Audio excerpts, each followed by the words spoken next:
Okay, let's do it. Let's chat for a couple of minutes. What should we talk about? Let's talk about decisions and decision making, and let's start with an analogy that I think most people are going to recognize. So, do you remember when you might have been growing up? Maybe you were in high school and you heard from perhaps your parents, perhaps from church, perhaps from your school, something like the following: you can't wait until you're in the situation to make a decision. You have to have made the decision already. And I'm kind of referring to a situation, for example, when you're a teenager and you're very prone to peer pressure. There was, as we all know, that kind of never goes away, right? The ability to succumb to peer pressure or the um but maybe when you were a teenager, you were told, like, hey, you can't be in the party when someone offers you drugs. This is actually a pretty, the analogy I think is actually pretty apt here, right? But you're probably told you can't wait till you're in the party and then your friend offers you drugs and then expect to make the right decision, which of course is no, say no to drugs, right? Um Now, of course, that doesn't mean that you won't make the right decision if confronted with that situation. The point is that it's much harder.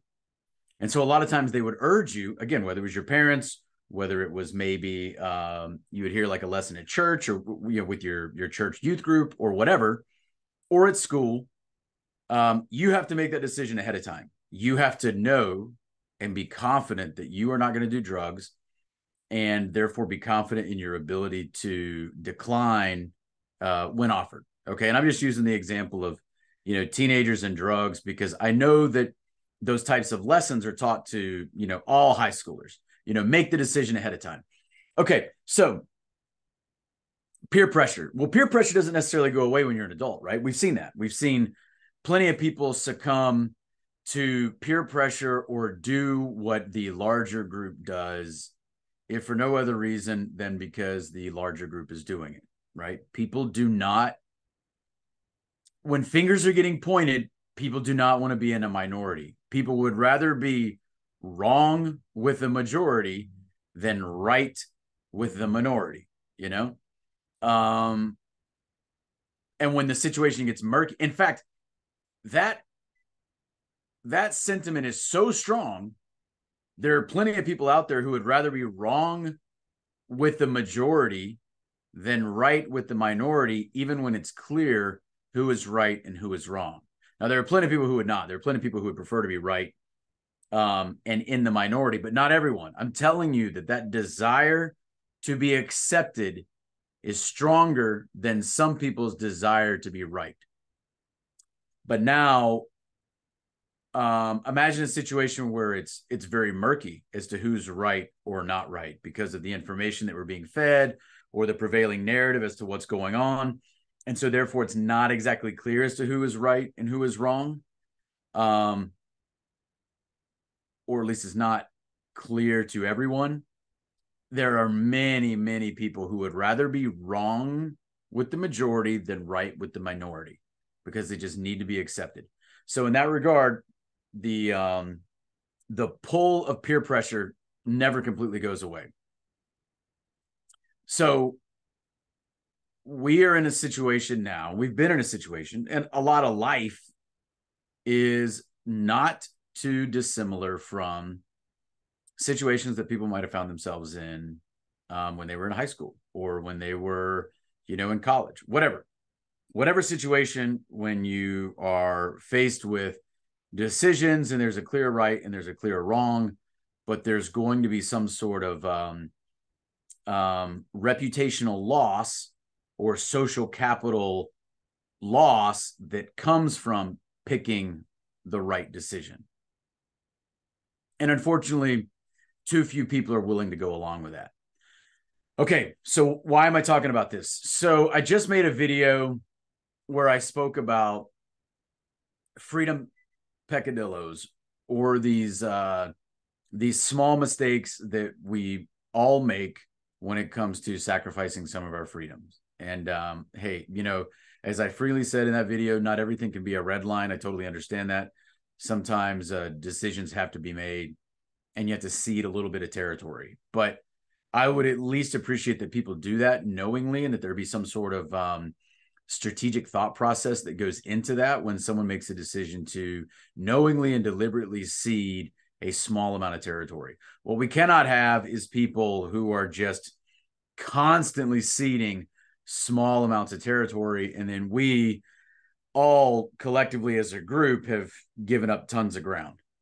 Because if we don't take a stand, that will happen. So we learned through the last couple of years that most people, when it comes to freedom, will willingly, or at least somewhat willingly, give up their freedom. It goes back to the old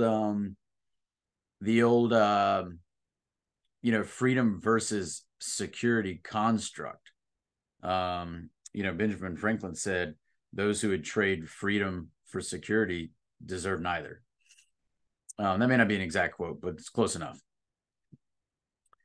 Well, what I would say about that is the people who are pretending to offer you security at the expense of your freedom don't actually care about your security. So understand that. So you're going to have to make some smart decisions yourself. And when I say you, I'm putting myself in the same situation too.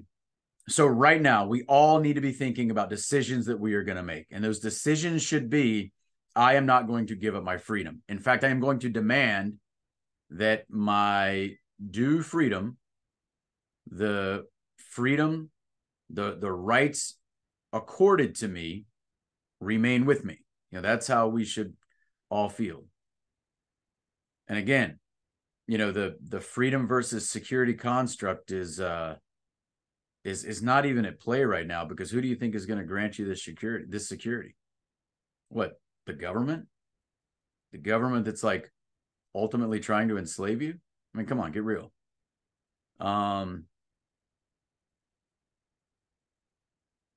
So what do?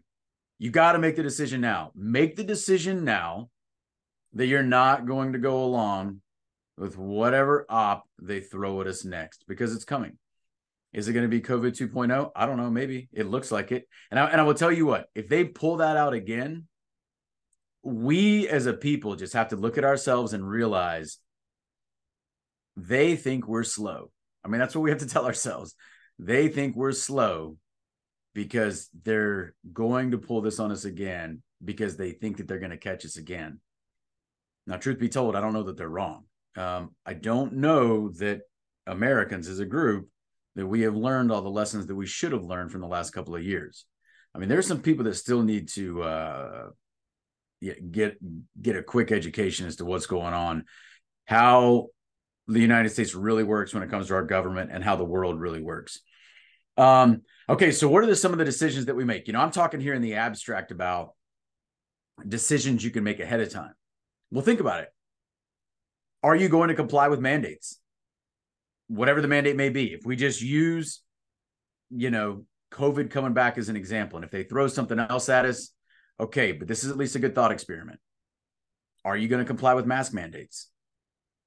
What about for your kid's school? What about for your job? What about for travel?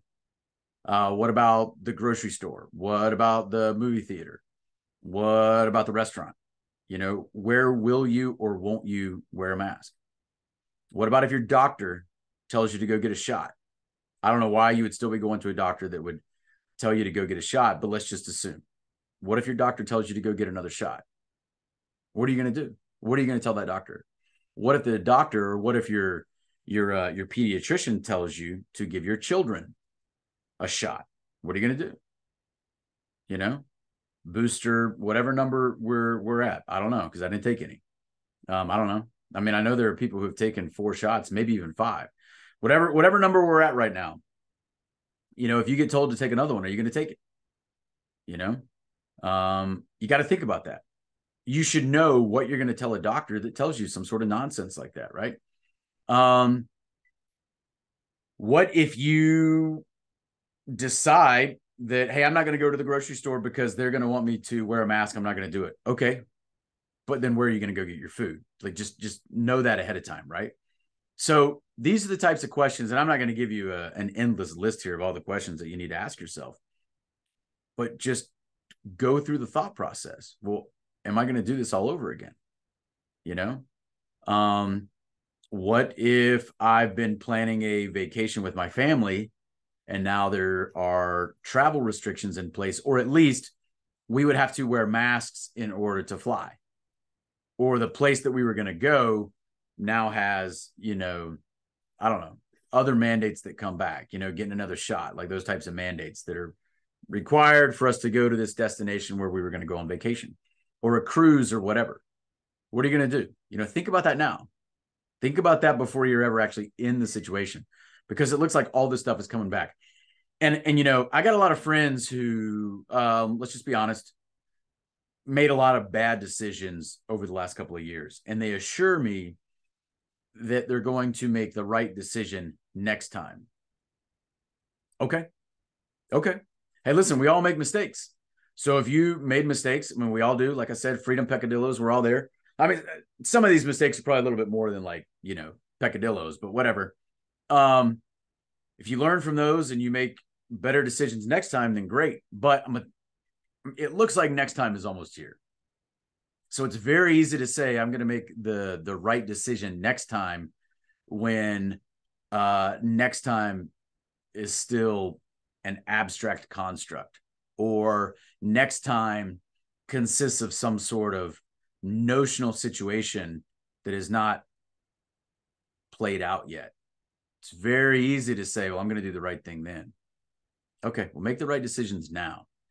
Do not make decisions that, how can I say this? I've said this before. This is how I'll say it. I've said this before on a couple of interviews that I've given.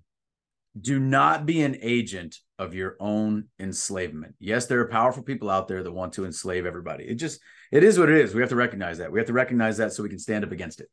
Do not be an agent of your own enslavement. Do not hang out with people who want to take your freedoms away. So, and this is going to sound harsh, and I don't want people to take this to an extreme. But if you're, again, remember when you were in high school and your parents would say, hey, maybe you should get some better friends? I mean, that could be a lesson for right now, too. If the people you hang out with are not reliable when it comes to this very important stuff, the fight for freedom and the fight for truth, maybe you need better friends. And I'm not necessarily saying to just arbitrarily cut people off, but maybe you distance yourself a little from those people and you find other people who can be a little bit more reliable when things potentially go very bad. And the same thing with family. And again, I would never say cut off your family, but what I am saying is encourage your family. You can do the same thing with your friends to also start thinking about those decisions that they need to make ahead of time. So, I always say I'm optimistic, but that optimism is predicated upon a realistic appraisal of where we are. And things are very bad. Things are very, very bad. They may get worse before they get better. I want to give hope, but I don't want to give false hope.